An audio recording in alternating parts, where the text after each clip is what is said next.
सच्चिदानन्दरूपाय विश्वोत्पत्त्यादिहेतवे तापत्रयविनाशाय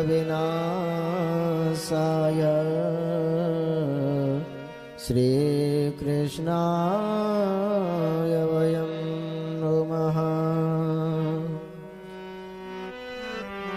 यं प्रव्रजन्तमनुपेतमुपेतकृत्यम् द्वैपायनो विरहकातरया जुहाव पुत्रेति तन्मयतया तरवोऽभिनेन्दु स्तं सर्वभूतहृदयं मुनिमानतोऽस्मि।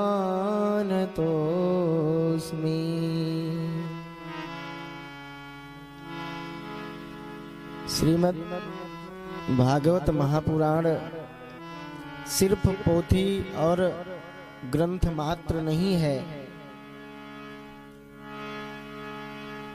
महात्म में 6 अध्यायों में श्री वेदव्यास जी ने श्रीमद् भागवत के महात्म को बताया है। देखो, जीव इस संसार में आने के बाद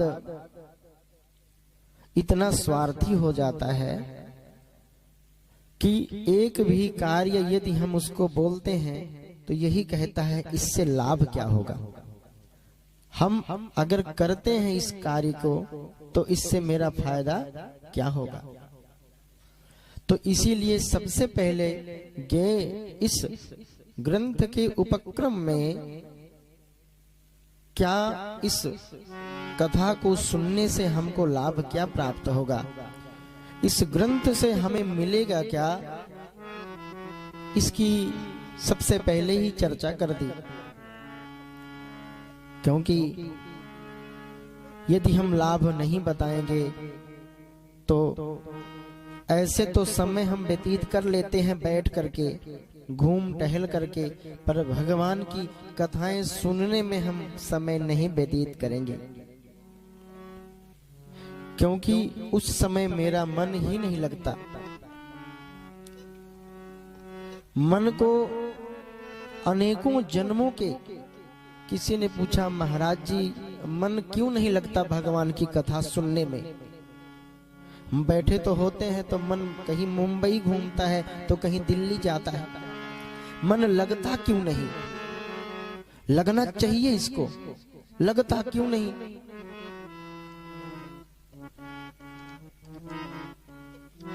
गुरुदेव भगवान ने कहा, इस मन को अनेकों जन्मों के जो कर्म पास हैं, कर्म बंधन है, अनेकों जन्मों के ग्रहण करते हुए, प्राप्त करते हुए, उन सभी कर्मों का, अनेकों कर्मों के पाप का जो गट्ठर है वो इस मन के ऊपर लदा रहता है। इसीलिए यदि आप कोई बुरे कार्य में आप प्रतिष्ठित होते हैं, लग जाते हैं, तो मन बड़े ध्यान से उस कार्य को करता है, बहुत ध्यान से। और यदि हम भगवान की कथा में लगते हैं तो मन भगता है और दुनिया भर के कहीं इधर की बातें आती हैं, कहीं उधर की आती हैं, और तो कहीं महाराज कुछ नहीं होता तो निंद्रा देवी आ जाती है। ध्यान लगा तो निंद्रा ने आकर आक्रमण कर दिया और कुछ देर के लिए झपकी लग गई। कभी कभी तो हम सुनने में कहीं और ध्यान गया तो बगल वाले से मैंने पूछा कि क्या कहा महाराज जी ने, तो उसको सुनने के चक्कर में पीछे वाला बगल से पूछते और उस बगल वाले का भी आगे की बात सुनने वाली जो थी वो चली गई, और आगे सुनने के चक्कर में फिर से आगे का भी हम अपना भी बराबर कर दिए और अपने बगल वाले का भी बराबर कर दिए।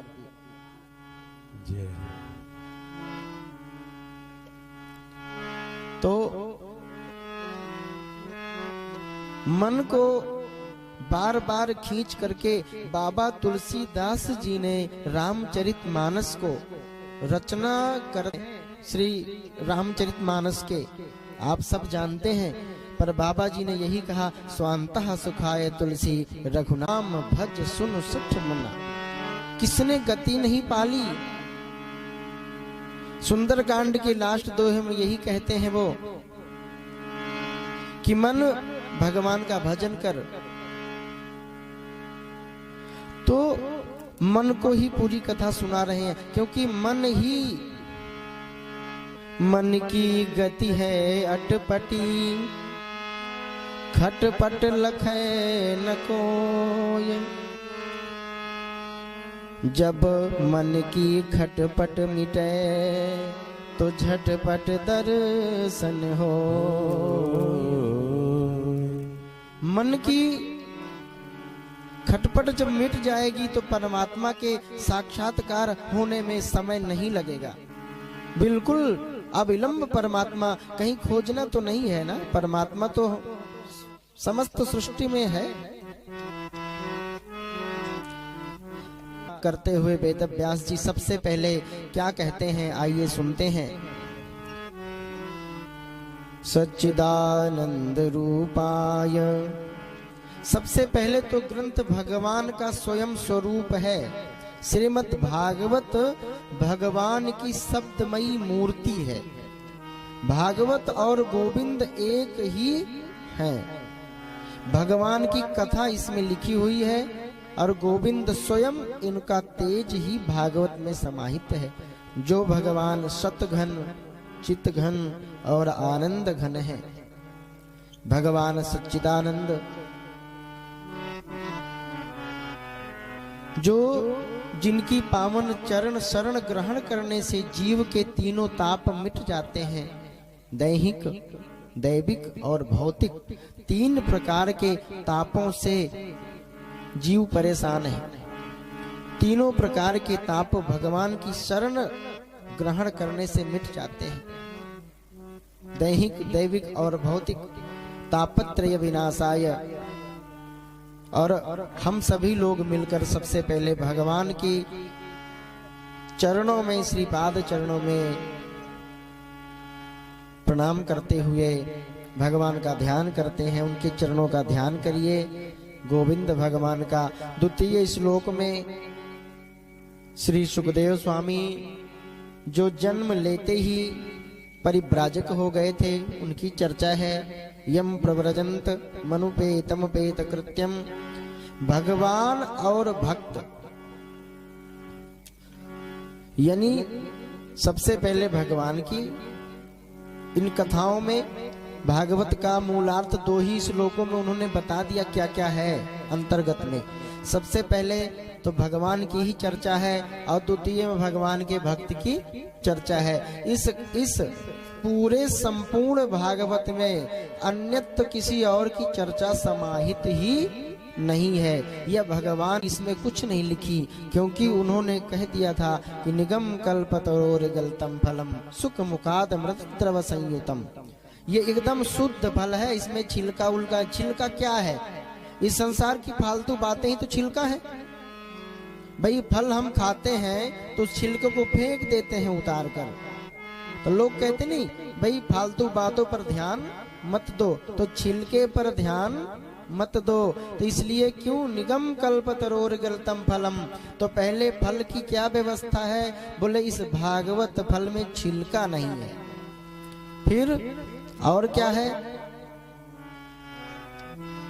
निगम कल्पतरोर्गलितं फलम सुख मुखात, एकदम द्रव रूप में है। कठोरता नहीं है इसके अंदर कि आपको पीने में, खाने में कठिनाई हो।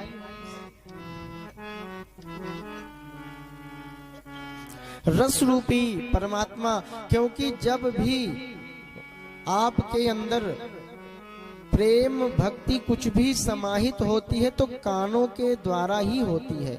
जो कान है इससे सुनने के बाद ही भगवान की कथाएं सुनोगे तो भगवान में प्रेम होगा। जो कान है इसीलिए ये रसमृत है।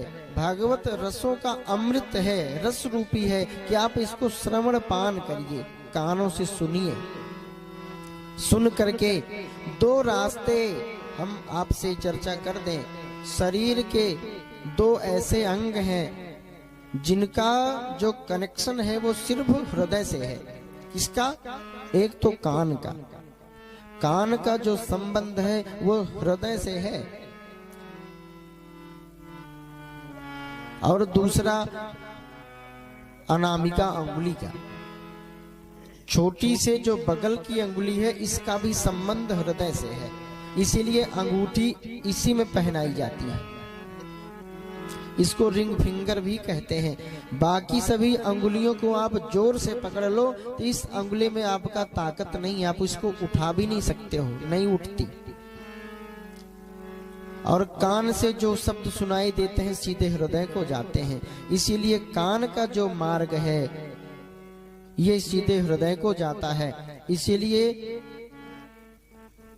मनुशतरूपा के प्रकरण में बाबा ने लिखा कि जब सूख गए थे तप करते करते मनुशतरूपा जी भगवान के दर्शन को पाने के लिए एकदम सूख गए थे, अस्थि मात्र हो ही रहे शरीरा, अस्थि ही, केवल अस्थियां ही शरीर में रह गई थी।